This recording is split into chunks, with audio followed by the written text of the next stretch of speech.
ஆங்கில புத்தாண்டு எல்லாரும் ரொம்ப சந்தோஷமா ஹாப்பி நியூ இயர் சொல்லி கொண்டாடக்கூடிய ஒரு அருமையான வருடம்னு சொல்லலாம். ஏன்னா வருடத்தின் முதல் நாள் நம்ம வாங்க வேண்டிய மங்கள பொருட்கள்லாம் என்ன அப்படின்றத சொல்லுங்க. பொழுது புத்தாண்டு நல்ல நாள் அதுவுமா செய்யக்கூடிய வேலை 5 விஷயம் முக்கியமாக வாங்கணும். ஒன்றுக்கு ஒரு நாள் தயவு செஞ்சு சொல்கிற மக்களே, ஆணாகட்டும் பெண்ணாகட்டும், உங்கள் ஃபேமிலியோட ஸ்பெண்ட் பண்ணுங்கள். நான் முக்கியமாக கடைசியாக ஒரு 2 லைன் சொல்கிறேன்.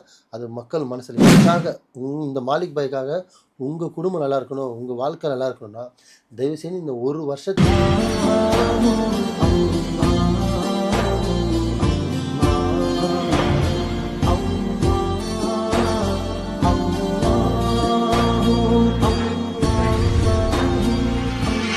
மரிஜன் மணியர்கள் அனைவருக்கும் அன்பான வணக்கங்கள். இப்போ காவாங்கரை ட்ரிபிளம் டவர்ஸ்ல இருக்கக்கூடிய மாலிக் பாய் அவர்களை தான் சந்திக்க வந்திருக்கோம். வணக்கம் பாய். வணக்கம்மா.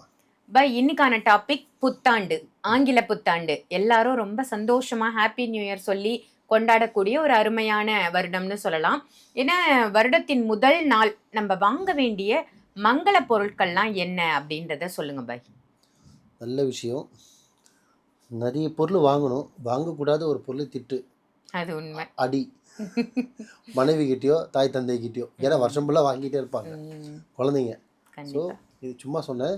செய்யக்கூடிய பொருள், வாங்கக்கூடிய பொருள் அன்றைய பொழுது வாங்கினா வருஷம் ஃபுல்லாக வாங்கிட்டு இருப்பன்ற நம்பிக்கை முதல்ல நீங்கள் வைக்கணும்.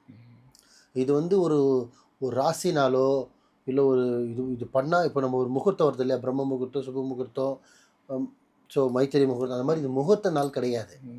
இது சராசரி ஒரு வருஷத்தில் முதல் நாள். இன்றைக்கி பண்ணால் வருஷம் ஃபுல்லாக பண்ணுன்ற நம்பிக்கை உன் மனசுக்குள்ள நீ விதைக்கணும். அந்த மனசு நம்பிக்கையோடு விதைச்சா மட்டும்தான் நீ அதை வாங்கினா அது வருஷம் ஃபுல்லாகவே அது சேரும். கரெக்டுங்களா? இப்போ ஒரு எக்ஸாம்பிள், ஒரு நாளைக்கு நீங்கள் 1000 ரூபா சம்பாதிச்சினா வருஷம் ஃபுல்லாக 1000 ரூபா சம்பாதிப்பேன் நினச்சா மட்டும்தான் சம்பாதிக்க முடியும். நினைக்காம சும்மா 1000 ரூபா கழிச்சு நாளைக்கு திருப்பி 1000 ரூபா கிடைக்கும்னா கிடைக்காது. ஏன் நம்பிக்கை நீ வைக்கல. நம்பிக்கை வச்சா தான் நீ அச்சீவ் பண்ணுவேன். நேற்று 1000 சம்பாதிச்சோமா, இன்றைக்கி 4 ரூபா வந்துச்சுடா, ஒன்று 1000 ரூபா வரணும்டா, 100 ரூபா வந்துச்சு, 200 ரூபா வந்துச்சு, 300 ரூபா வந்துச்சு, நீ கவுண்டிங் போட்டுகிட்டே இருப்பேன். அப்போ உனக்குள்ள ஒரு இன்க்ரீஸ் ஆகிட்டே இருக்கும். அந்த மோட்டிவ் தான் இந்த நாள் வச்சுக்கணும். இவ்வளோ தான். இன்றைய பொழுது புத்தாண்டு நல்ல நாள் அதுவுமா செய்யக்கூடிய வேலை 5 விஷயம் முக்கியமாக வாங்கணும். ஒன்று, உங்களுக்கு வாங்குகிற ஒரு கிராம் நகையாவது கோல்டு முதல்ல வீட்டில் தங்கம் தன் மனைவிக்கோ பெற்ற பெண்ணுக்கோ இல்லை தாய்க்கோ வாங்க வேண்டும். இல்லை உனக்கு கூட நீ வாங்கிக்கோ, பரவாயில்ல. ஆனால் தங்கம் வாங்கு. அது வாங்க வசதி இல்லையா, 2வது வெள்ளியாவது வீட்டுக்கு வாங்க. 2. 3வது, உன் வீட்டில் 1000 துணி இருந்தாலும் சரி, 1000 துணி இருந்தாலும் சரி, ஒரு துணியாவது உனக்கோ உன் பிள்ளைங்களுக்கோ மனைவிக்கோ ஒரு புது துணி வாங்கு. முதல்ல அன்னைக்கு சுத்தமாக வீட்டை பட்டெல்லாம் சுத்தம் பண்ணிவிட்டு புது துணி தான் நீங்கள் போடணும். எவ்வளோ வறுமை கோட்டுக்கு கீழே இருந்தாலும் சரி, தயவு சொல்லிமா 100 ரூபாயிலையும் சட்டை இருக்குது, 100 ரூபாயிலையும் புடவை இருக்குது, பூனம் புடவை, அதாவது வாங்கி கட்டுங்க. ஆனால் புதுசு கட்டுங்க. ஏன்னா வருஷம் ஃபுல்லாக புதுசு கட்ட மாட்டோமான்ற நம்பிக்கையோடு கட்டுங்க. அந்த நம்பிக்கை பலனாகும். புது புடவை கட்டுங்க, புது வேஷ்டி கட்டுங்க, புது சட்டை போடுங்க, புதுசாக சமைங்க, நல்லா சமைச்சு சாப்பிடுங்க. பழைய சாப்பாடை வீட்டில் வச்சு அன்று சாப்பிடாதீங்க, கொடுத்துருங்க, இல்லை போட்டுருங்க, தப்பு இல்லை. புதுசாக சமைச்சு சாப்பிடுங்க. அன்றைக்கி வீட்டில் அடுப்பு எரிஞ்சே ஆகணும். வருஷத்தில் முதல் நாள் அடுப்பு எரிஞ்சே ஆகணும். நான் ஊருக்கு போகிறேன், டூருக்கு போகிறேன்லாம் போனீங்கன்னா வருஷம் ஃபுல்லாக லோன்னு சுத்த வேண்டித்தான். போகிற ஆசை இருந்தால் மறுநாள் போங்க. இல்லை வீட்டில் இருந்து சமைச்சு சாப்பிட்டு நகை நட்டு வாங்கிட்டு புது துணி போட்டுட்டு மதியத்துக்கு மேலே கூட போங்க. வீட்டில் காலை பொழுதில் அடுப்பில் பற்ற வைக்காமல் இருந்தீங்கன்னா வருஷம் ஃபுல்லாக உங்கள் வீட்டில் அடுப்பு எரியாது. ஸ்விக்கியும் ஜொமேட்டோக்காரன் தான் கொஞ்சம் பெல் அடிச்சுக்கிட்டே இருப்பான். இதுதான் உண்மை, ஃபேக்ட்டு. ஆமாவா இல்லையா? ஸோ வீட்டில் அடுப்பு எரியணும், பால் பொங்கணும், டீ காஃபி போடணும், சமைக்கணும். உன் கையால் வீட்டில் பரிமாறு பண்ணால் அந்த வீட்டில் லக்ஷ்மியும் பறக்கத்தும் வந்து அள்ளி விடும் வருஷத்தில் முதல் நாள். ஸோ நகை வாங்கணும், வெள்ளி வாங்கணும், புதுசாக துணி வாங்கணும், புது துணி போடணும். இது முடிஞ்சிச்சு. வீட்டுக்கு சமையல் சாமான் பொருட்கள், அரிசி, பருப்பு, எண்ணெய் வாங்கலாம். புரியுதுங்களா? வீட்டுக்கு பூஜை அறைக்க போல மங்களகர்கள் பொருட்கள் வாங்கலாம். புரிஞ்சுங்களா? வீட்டை சுத்தம் பண்ணுறதுக்கு விஷயத்துக்கான பொருட்கள் வாங்கலாம். அதே மாதிரி யாருக்காவது கிஃப்டாக வாங்கி கொடுக்கணுனாலும் நீங்கள் கொடுக்கலாம். யாருக்காவது தானம் பண்ணுற மாதிரி இருந்தாலும் நீங்கள் பண்ணலாம். ஏன்னா வருஷம் ஃபுல்லாக தானம் பண்ணுவேன். சரிங்களா? தானம் பண்ணுற அளவுக்கு நமக்கு இன்கம் வரும். நீ கொடுக்க தானே வரும். அப்போ தானே சொர்க்கம். அப்போ இந்த வருஷம் கொடுத்தனா அடுத்த வருஷம் நீ கொடுத்துக்கிட்டே இருப்பேன். ஆனால் செய்யக்கூடாத விஷயம் என்னன்னு கேட்டிங்கன்னா, கடன் கொடுக்காத. 1000 ரூபா கேட்கறதுல 500 ரூபா சும்மா கூட கொடுத்துரு. நீ தரவேணப்போ வச்சுக்கோ, கொடுத்துருங்க. நீ கொடுங்க, நாளைக்கு தரேன்னா கொடுக்காதீங்க. வருஷம் போல் கணக்காரனாக கொடுத்துட்ருப்பீங்க. கடன் கொடுக்காதீங்க. கடன் வாங்காதீங்க. ஆச்சா, கடையில் கூட போய் கடன் வாங்காதீங்க. அப்படி உங்ககிட்ட பொருளிலே விட்டுருங்க. இறைவன் மேலே பாரத்தை போட்டு. கடன் வாங்குறது, கடன் கொடுக்குறது அன்றைய ரொம்ப பண்ணுற தப்பு. ஸோ செய்யக்கூடிய வேலை இதுதான், செய்யக்கூடாத வேலை இதுதான். நல்லா எந்திரிக்கணும், சுத்தபத்தமாக குளிச்சிடணும், வீட்டையே சுத்தம் பண்ணிடணும், சாமி கும்பிடலாம், கும்பிட்டுலாம். எந்த ரிலீஜனோ தொழுவுங்க, கிறிஸ்தவ சர்ச்சுக்கு போங்க, சாமி கும்பிடுங்க, கோவிலுக்கு போங்க, நல்லா கோவிலுக்கு போங்க, ஃபேமிலியோட கூப்பிட்டு போங்க. அன்றைக்கி ஒரு நாள் தயவு செஞ்சு சொல்கிற மக்களே, ஆணாகட்டும் பெண்ணாகட்டும், உங்கள் ஃபேமிலியோட ஸ்பெண்ட் பண்ணுங்கள்.